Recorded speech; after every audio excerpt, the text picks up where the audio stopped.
Today we are going to sew a mitered corner.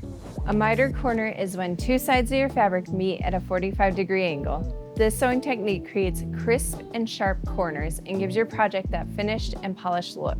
Mitered corners are a popular finishing technique for tablecloths, napkins, quilts, blankets, and even curtains. All right, let's get into it. With the wrong side up, fold your edges 1/4 to 1/2 inch inward and iron.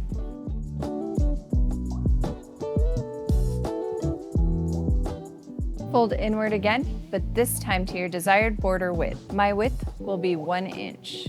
Then iron your edge.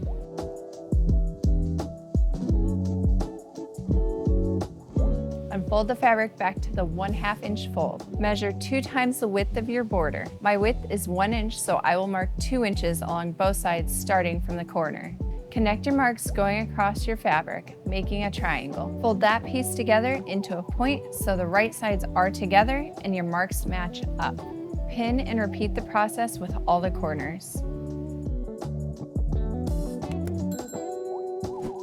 Once all the corners have been marked and pinned, sew along the corners marked line, starting with a back stitch and ending with a back stitch. Then cut off the fabric from the end of the corner as close as possible to the seam without cutting the stitches. Repeat this on the remaining 3 corners. Turn your corners out, work your project as flat as possible, and push your corners all the way out.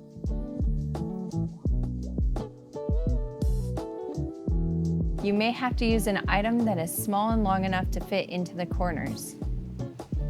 For the final steps, you'll want to iron and then top stitch around your project. And now you have a nice, crisp, mitered corner. If you learned something today, please consider subscribing for future tips and tricks. See you next time. Thanks for watching.